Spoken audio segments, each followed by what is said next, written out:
के साथ जाने कितने ही ऐसी क्या बात हो गई जो हमारे रिश्ते में एक तनाव सा आ गया? क्या हो गया ऐसा जो एक अजनबी की तरह बर्ताव कर रहे हैं नहार?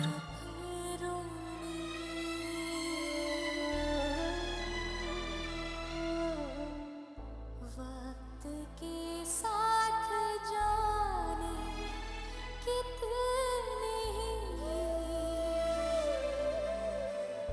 मोड़ आते हैं। नहार के आते ही पूछूंगी उनसे, अनजाने में गलती हो गई हो तो माफी भी मांग लूंगी, सब ठीक हो जाएगा। काश किसी से अपना दर्द बांट सकते हैं, मगर किससे? सभी तो अपने हिस्से की परेशानियों में डूबे हुए हैं। किसी अपने को अपनी तकलीफ बताकर और दुखी नहीं कर सकती मैं।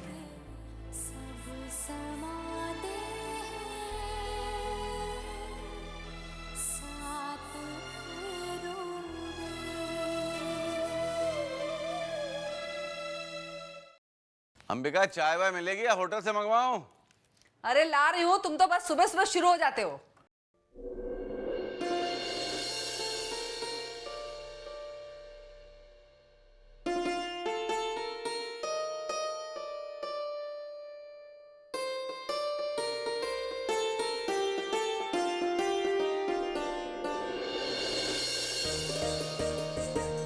गायत्री,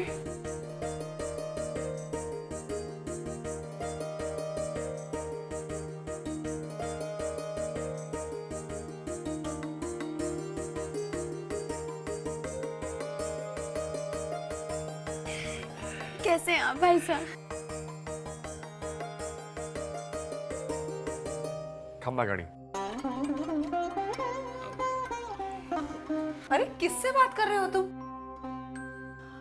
अरे अरे गायत्री भाई साहब, गायत्री भाई साहब। कैसी है गायत्री भाई साहब? अरे गायत्री भाई साहब, मैं ये क्या देख रही हूँ? आप माँ बनने वाली? अरे सुन रहे हो, तुम मामा बनने वाले हो और मैं मामी। नहीं नहीं नहीं, बेटियां और बहनें जब माँ बनने वाली होती है ना, तो उनसे पैर छुआकर नरक में नहीं जाया जाता। अरे आई कौन सा? तुझे बहुत याद करता था मैं भी आप सबको बहुत याद करती थी। परदेश में अपनों को देखने के लिए आंखें तरस गई थी। बाकी बहुत अच्छा लगा तुम लोगों को अचानक देखकर यहाँ। गायत्री तो बहुत दिनों से आने के लिए जिद कर रही थी, मैं ही थोड़ा काम में बिजी था। आज जब थोड़ी फुर्सत मिली तो डॉक्टर से परमिशन लेना ज़रूरी था। 7वें महीने में ट्रैवल कर सकते हैं कि नहीं? थैंक गॉड उन्होंने परमिशन दे दी। इसका मतलब हमें अब ज्यादा इंतजार नहीं करना पड़ेगा। हाँ? गायत्री भाई साहब, आप बिल्कुल सही समय पर आई हैं। वैसे भी गोद भराई की रस्म तो मायके में ही होनी चाहिए ना। भाभी साहब इसीलिए तो आई हूँ। अच्छा समर कहाँ है? अभी तक सो रहा होगा, मैं अभी जाके उसे जगाती हूँ।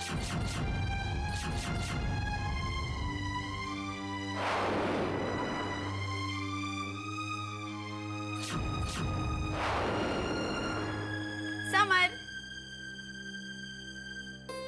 बुआसा, बुआसा, बुआसा, मैं आ गई। बुआसा।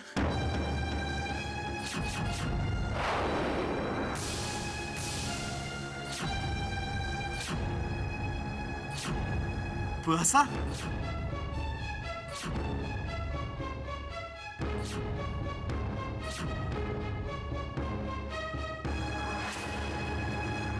बुआसा। समर, देखिए ना, आप इतने महीनों के बाद आई हैं और मैं आपको देख भी नहीं सकता। कैसे? एक एक्सीडेंट ने मेरी आंखों की रोशनी छीन ली और मेरे माँ बाप का बुढ़ापे का सहारा।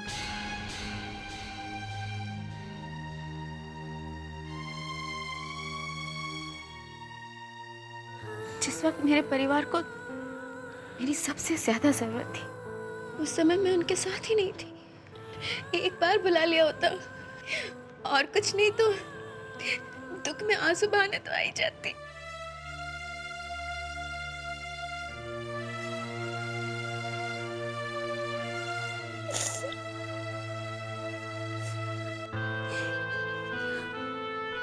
हिम्मत रखिए गायत्री भाई साहब, ईश्वर हमारी परीक्षा ले रहा है। सुख का स्वाद हमने चखा है तो दुख भी तो हमें ही सहना हो। रोइए मत बुआ साहब, अब आप आ गई है ना, सब ठीक हो जाएगा। धनंजय जी भी आए हैं आपके साथ? जी हाँ, आपकी बुआ सा आप सबसे मिलने आए और मैं ना हूं, ये कैसे हो सकता है? अरे कावेरी, जरा आकर तो देखो कौन आया है। अरे समर बेटा, मैं तो एक खुशी की खबर तुझे बताना ही भूल गई। गायत्री भाई साहब माँ बनने वाली है। उनके घर में एक नन्हा मेहमान आने वाला और मैं मामी बनने वाली हूँ। सच? अरे भाई कॉन्ग्रेचुलेशन। कैसी हो कावेरी? ठीक हूँ बुआ सा। देखो, मैंने तो तुम दोनों को भैया और भाभी बनने का मौका दे दिया। अब तुम दोनों मुझे दादी कब बना रहे हो? बहुत जल्दी गायत्री भाई साहब, कावेरी भी माँ बनने वाली है। सच भाभी साहब?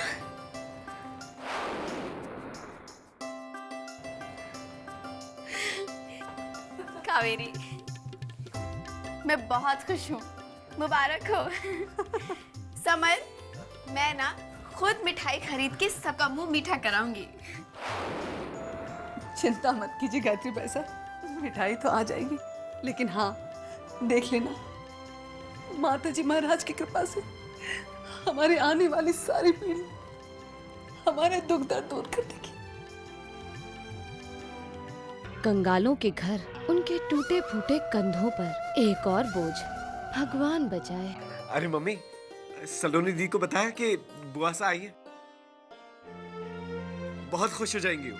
हाँ बेटा, मैं उसे भी बता देती हूँ, वो तो गायत्री बाई साहब को इस रूप में देखकर खुशी से झूम उठेगी। नहीं नहीं भाभी साहब, उसे मत बताइएगा, मैं खुद उससे मिलने जाऊंगी। वो मुझे देखकर हैरान रह जाएगी। अब आप दोनों थक गए होंगे, अपने कमरे में चल के आराम कर लीजिए। चलते हैं माँ। अरे कुंवर साहब, वो बैग मुझे दे दीजिए, मैं आपके कमरे में रख देती हूँ। नहीं नहीं, आप तकलीफ मत कीजिए, मैं ले जाऊंगा। भाभी साहब, हाँ, ये बैग जो है ना, इसमें एक बॉक्स है जिसमें करोड़ों का खजाना है। मतलब? पता नहीं ऐसा क्या है इस बॉक्स में कि मुझे भी हाथ नहीं लगाने देते।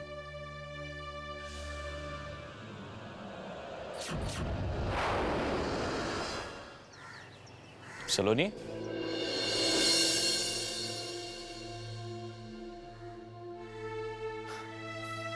तुम यहाँ अकेले क्या कर रही हो? कुछ नहीं नील, अगर तुम बिजी ना हो तो मैं कुछ देर तुमसे बात कर सकती हूँ। तुम्हें इतना फॉर्मल होने की क्या जरूरत है? नील, जब से तुम आए हो पिछले कुछ दिनों में तुम और नाहर अच्छे दोस्त बन गए हैं, लेकिन मुझसे तुम्हारे और भी पुराने दोस्ती है। नाहर को क्या हो गया है नील? ना ठीक से मुझसे बात करते हैं, ना ही पूछने पर कुछ बताते हैं। तुम्हें तो पता होगा, ऐसा क्यों कर रहे हैं वो? सलोनी, बताओ ना नील, प्लीज। तुम बिलीव नहीं करोगी सलोनी मुझे, मगर मैं सीरियसली कुछ नहीं जानता। जब तुम जानते हो कि मैं बिलीव नहीं करूंगी, तो फिर क्यों छुपा रहे हो मुझसे? सलोनी, तुम... नील, तुम्हारा चेहरा बता रहा है कि तुम सब कुछ जानते। हम दोनों बचपन से एक दूसरे को जानते हैं नील। किसी भी वजह से मेरे और नाहर के रिश्ते में दूरियां पैदा हो, सह पाओगे तुम? नाहर ने तो जैसे कुछ ना कहने की कसम खाई है, ऐसे में तुमसे भी उम्मीद ना करूं तो फिर किससे करूं नील? सलोनी, प्लीज डोंट फोर्स मी। मैं तुमसे कुछ नहीं कह सकता। इसका मतलब मेरा अंदाजा सही निकला। तुम जानते हो प्रॉब्लम क्या है, बताओ नील, जिससे मैं अपनी गलती सुधार सकूं। लुक सलोनी, ये तुम दोनों का पर्सनल मैटर है, मुझे इसमें इन्वॉल्व ना करो तो बेहतर है। सलोनी, तुम दोनों के रिश्ते के बीच में मैं नहीं आना चाहता। तुम दोनों में से किसी को भी मैं दुखी नहीं देख सकता सलोनी।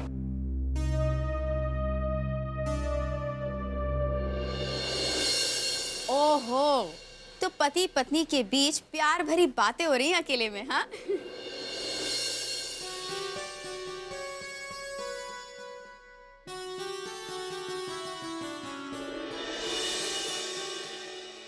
सो सॉरी, मुझे लगा कि नाहर बनना है। खमागनी। बुआसा,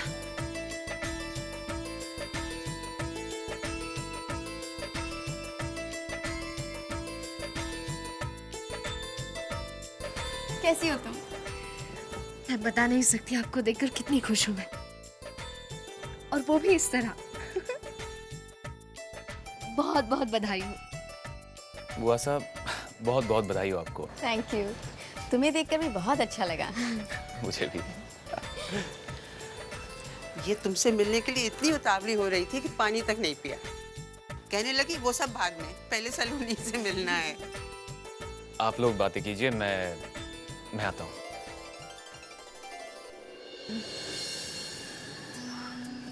धनंजय भी साथ आए हैं? हाँ, लेकिन यहाँ तुमसे मिलने मैं अकेली आई हूँ।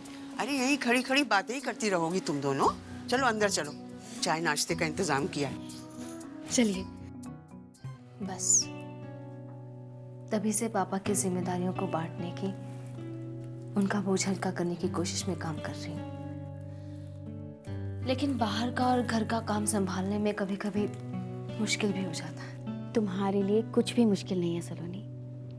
मुझे तुम पे पूरा भरोसा है। सच कहूँ तो मुझे हमेशा तुमसे यही उम्मीद रही है। तुमने हमेशा घर को मुसीबत से बचाया है।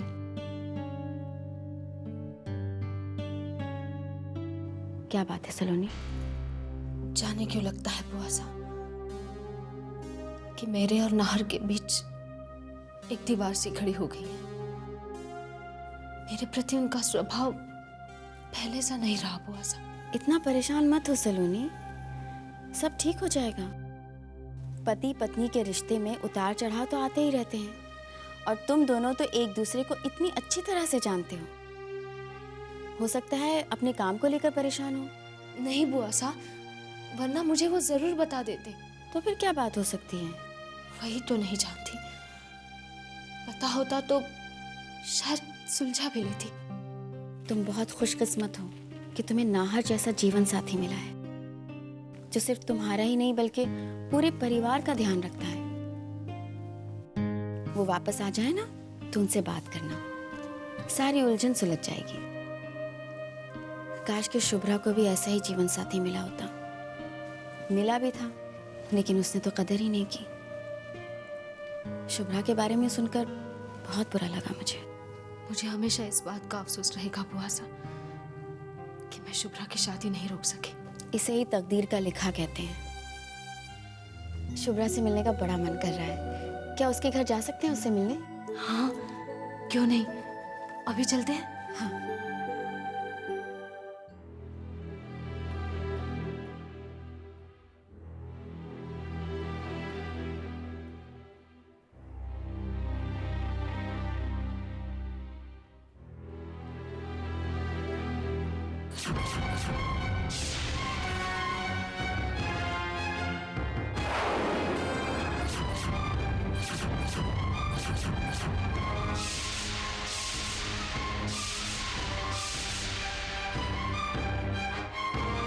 धनंजय, रुको रुको धनंजय। तुम धनंजय हो ना, छोटे चित्तौड़ वाले? जी। और आप? भगवती काका है ना? तुम्हारी याददाश्त तो बहुत अच्छी है। जी, मैं अभी चलता हूँ। मुझे देर हो रही है। मैं आपसे बाद में मिलता हूँ। धनंजय,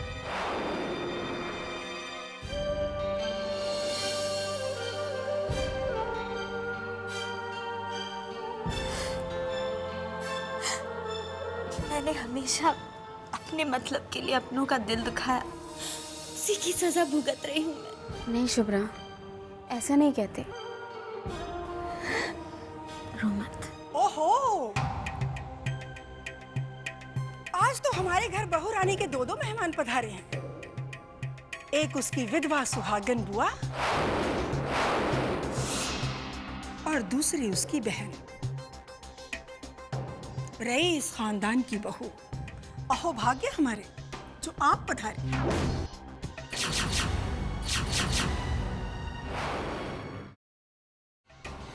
घड़ी कमा। अरे आप खड़ी क्यों हो गई गायत्री देवी? बैठिए ना, बैठिए। और तुम बहरी हो गई हो क्या? कुछ सुनाई नहीं देता? बच्चा कब से रो रहा है तुम्हारा?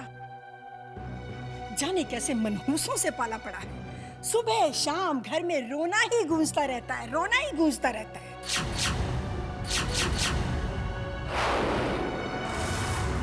शुभ्रा, मैं पीयूष को देखना चाहती थी, क्या तुम उसे यहाँ पे? माफ कीजिएगा गायत्री देवी, हम बिन बुलाए मेहमानों की आवभगत नहीं करते। और तुम अभी तक यहीं बैठी हो? सुनाई नहीं दिया तुम्हें? यहाँ बेकार के लोगों की आवभगत में लगी रहोगी या घर का कुछ कामकाज भी करोगी? उठो, जाओ।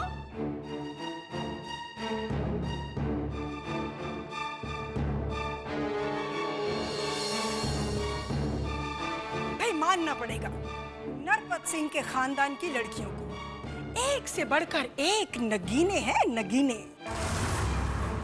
एक ने विधवा होते हुए ड्राइवर से शादी कर ली और दूसरी ने एक रईस खानदान के बेवकूफ को फांस लिया और बन गई उनके घर की बहू। और तीसरी घाट घाट का पानी पीने के बाद मेरे यहाँ आ गई। भाई वाह, कमाल के संस्कार दिए हैं तुम्हारे माँ बाप ने तुम्हें। मुझसे उम्र में बड़ी है आप और मेरी छोटी बहन की सास है, लेकिन आप हद से बाहर जा रही है पद्मा जी। इसके आगे एक शब्द भी और मत कहिएगा। आवाज धीमी करके बात कर लड़की।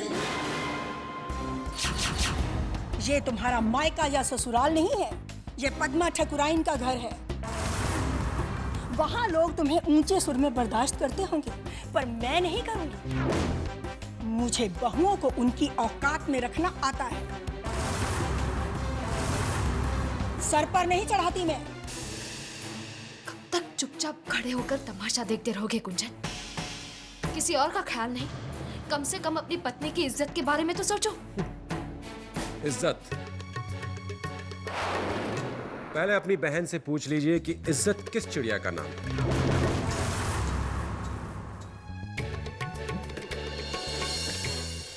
कुंजन मेरा बेटा है, वो तुम्हारी बातों में आने वाला नहीं है।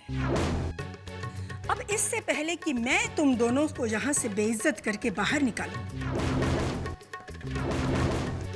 बेहतर होगा तुम दोनों शराफत से चली जाओ। आपके मुंह से शराफत शब्द। चलो सलोनी, चलते हैं यहाँ से।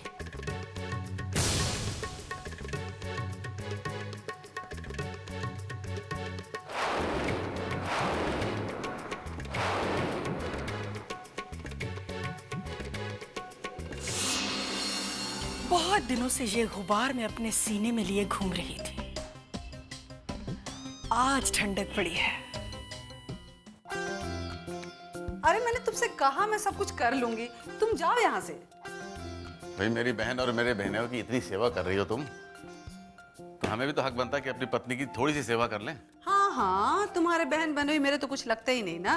अरे मैंने तुमसे कहा ना मैं सब कर लूंगी, तुम जाओ बाबा, यहाँ से जाओ।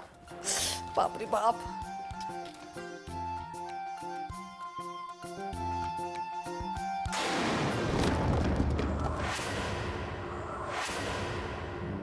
हे भगवान, गायत्री बादशाह ने मुझसे कहा था मेरे सूटकेस का सामान भले ही सहेज दीजिएगा, मगर अपने जमाई सा के बैग को हाथ मत लगाइएगा। अरे मैंने पूरा बैग ही गिरा दिया, क्या करूं बाबा।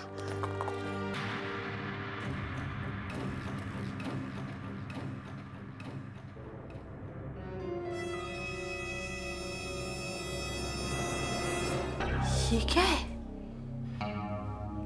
ये किसका लॉकेट है?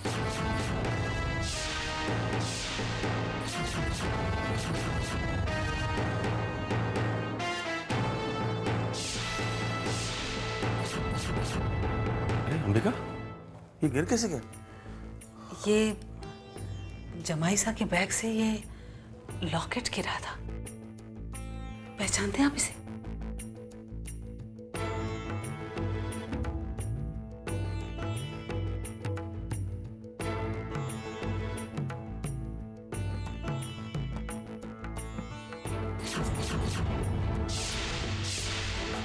अंबिका, ये वही लॉकेट है जो गायत्री की पहली शादी में हमने भंवर सिंह के बेटे सूरज को शगुन में दिया था।